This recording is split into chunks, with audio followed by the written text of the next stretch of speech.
Good morning, everybody. It is exam time. So, yeah, it's what y'all get. It's what y'all get. I mean, I don't. Yeah.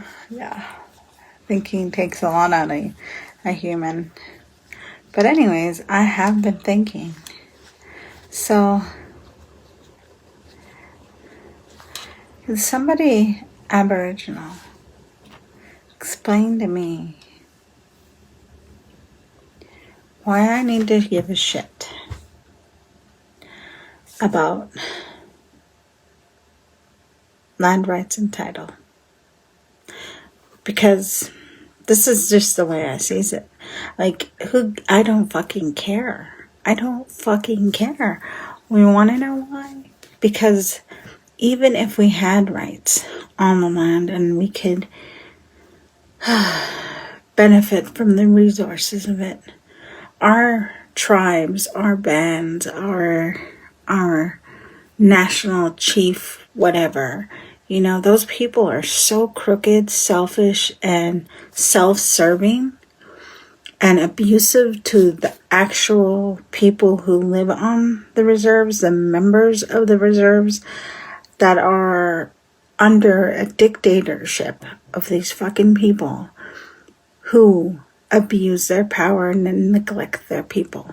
We will not see anything. So what the fuck is the point? And in reality, it's just so these people can get control over more money, so they can embezzle and spend and go on trips for themselves and provide nothing for their people. Nothing. Like, we've been on this residential fucking bullshit for how long? I'm 45. They've been fucking whining about the residential crap for fucking ever.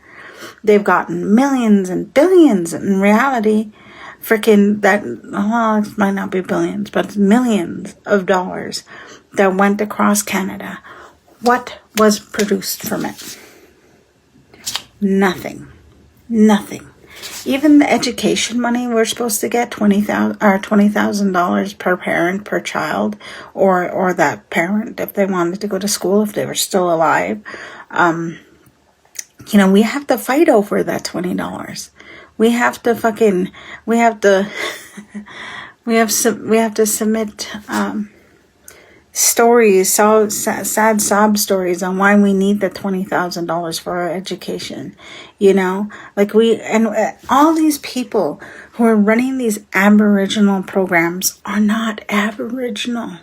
They probably have like one Aboriginal that has never ever fucking lived on reserve, has no fucking clue what goes on and what happens on a reserve, helping them making legislation and all kinds of crap. And yet these people have no knowledge of what it is like, and the lack of resources and the abuse that happens from our chief and councils across Canada on their people is just atrocious. It's fucking sad. It's like, tell me, what is them fighting for land and title? What the fuck is that going to do for the actual Aboriginal person? They're gonna go and they're gonna say, Bernie, we can make programs with that money. Bernie, we can do this, we can do that. Bernie, oh my God, you're just looking at this all wrong. Where did the millions and millions and millions of dollars go that we've already been given? Where is it? Where's the fucking programs? You look at my batch, Eskin, Canham Lake. Eskin actually means broken rock. But anyways, it was known as Canham Lake forever and ever. But anyways,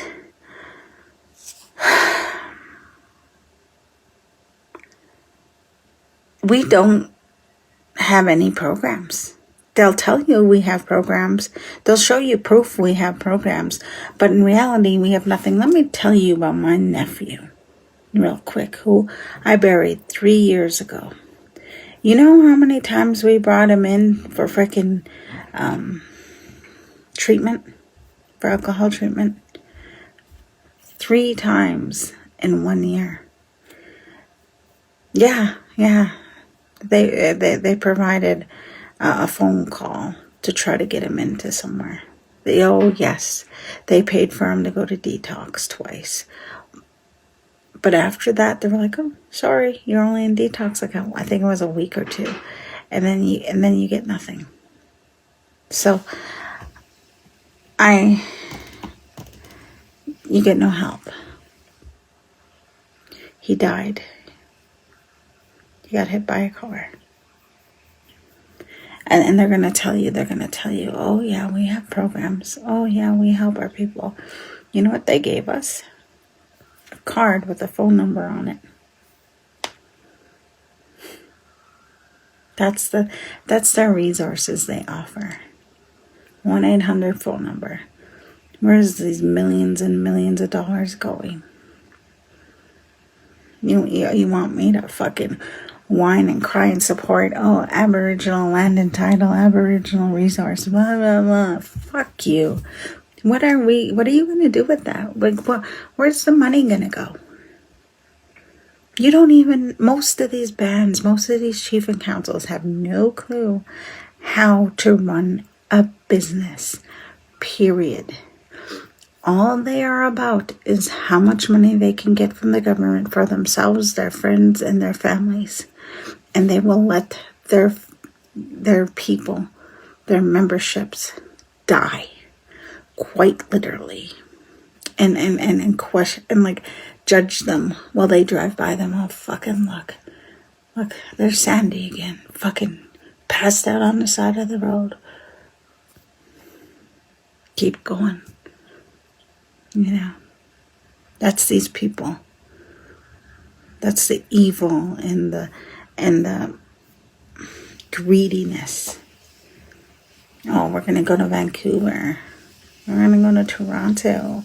We're gonna cry about residential school. We're gonna cry about this, and we're gonna cry about that, and advocate for this, and we'll get some money, but our fucking people won't benefit from it.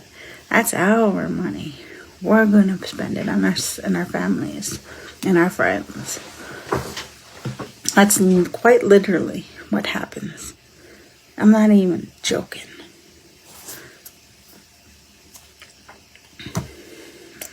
That's why I don't give a fuck. Land and title, I don't give a fuck.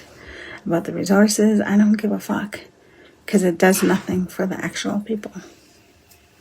Nothing. We see nothing. Nothing's created out of the funds, out of the money. Nothing. No houses. Nothing. You want to know why people are in the streets? Because there's no housing for them. There's no housing. And our chief and council will be like, oh, it's because the government never gave us enough money. No. Well, learn how to fucking run a business. Learn how to fucking handle funds and stop embezzling money. Like, they'll get money for a program and then they'll throw it everywhere else. And then that program will get like $10,000.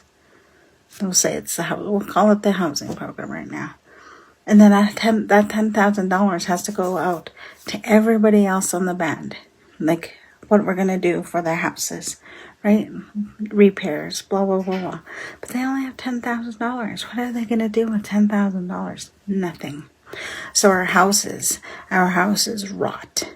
Our houses fall apart. Our houses become a health hazard to us, a safety hazard to us.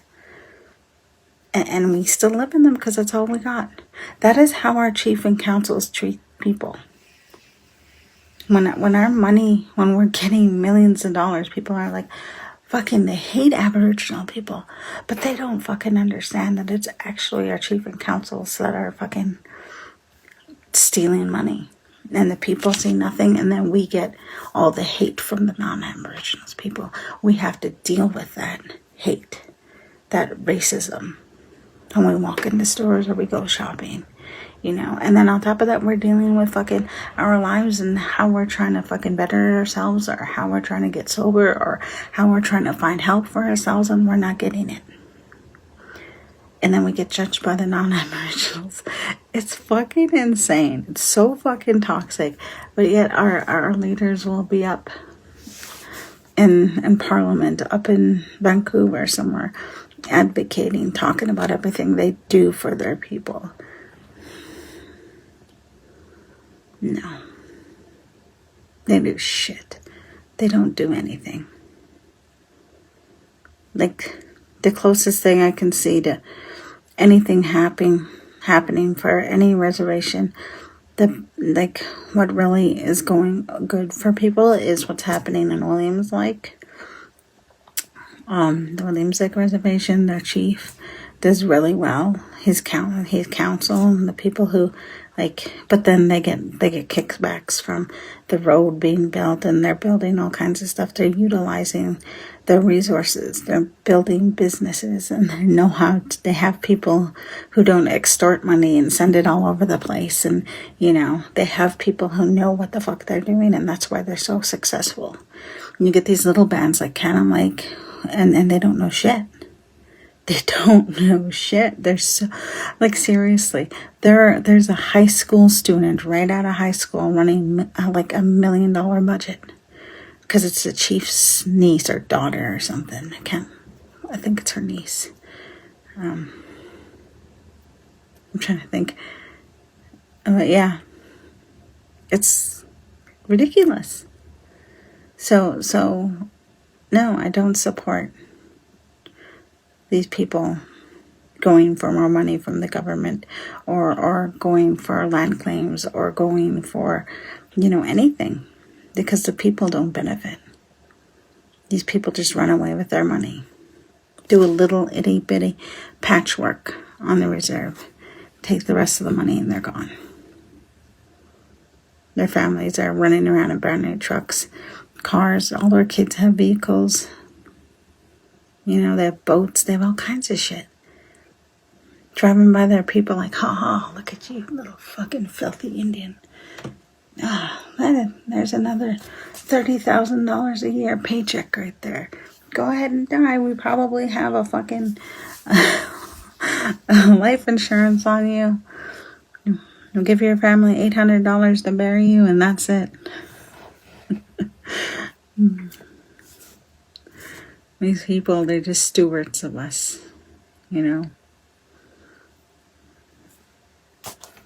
They do nothing. They're worthless. They're scum. Every single one of them. When you're too afraid to speak up for the people and stand even alone and call on the people, you're a coward.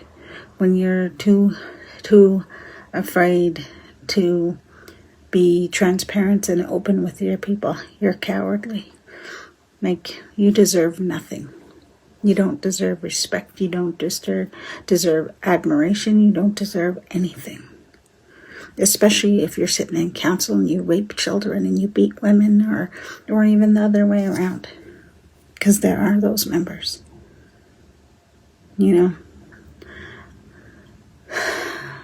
These people, they talk about residential school, but they protect the people who came out of it.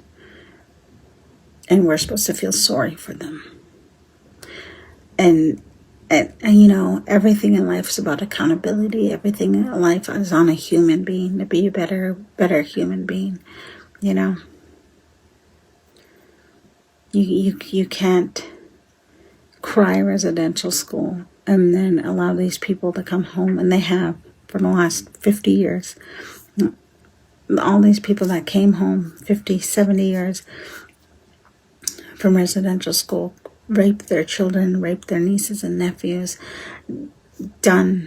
made their children do things, and their children are just like fucking reeling from that for the rest of their life. So they're in drugs and alcohol. They're dead, a lot of them. These people who scream residential school, oh wow on the fucking nuns and the priests. Oh, what about you? Where's your accountability? What you did was wrong. And the fact that a majority of our chief and councils and everybody are protecting all these pedophiles just irks me. Just like, who the fuck are you? Because you're our priests and nuns now. And in the way I see it, you deserve nothing.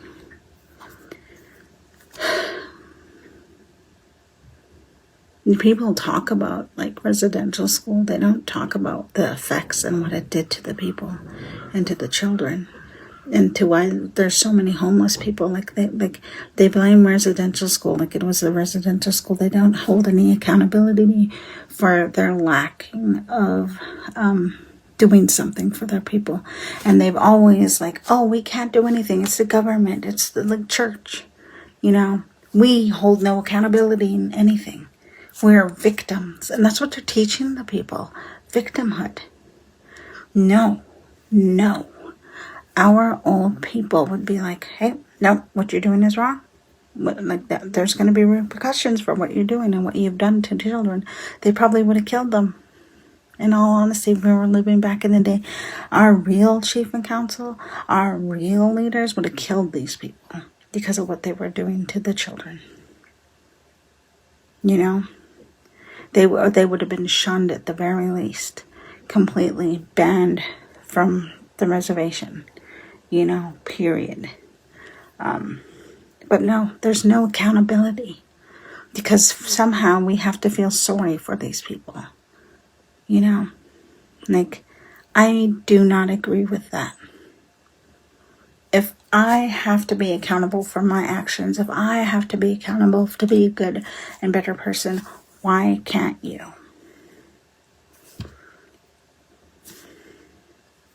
It's a whole healing thing, Understand that my parents, my stepfather and my mother are both residential school survivors. And I talk about this to them, and we have a respect and understanding of where we come from on our each side. I don't hate them. I love them. But my parents are accountable for their actions and what they did with the alcoholism and they held themselves accountable. That's where my strength comes from. Knowing, hey, what I did was wrong. What I did wasn't okay. No. Because that's what strength is. A majority of these people, the people who've been running Aspen for years, they're all hiding, protecting people, abusers, talk about residential school, talking about this and that, yet they do nothing, they provide nothing, and they want to go around crying about freaking land and title and this and that, and for what? So you can extort more money and use your people more? Like, fuck you. Okay, I'm going to post this and I gotta get to studying. And if you don't like what I'm talking about, or if you want to have a discussion, do it. But if you're going to attack me,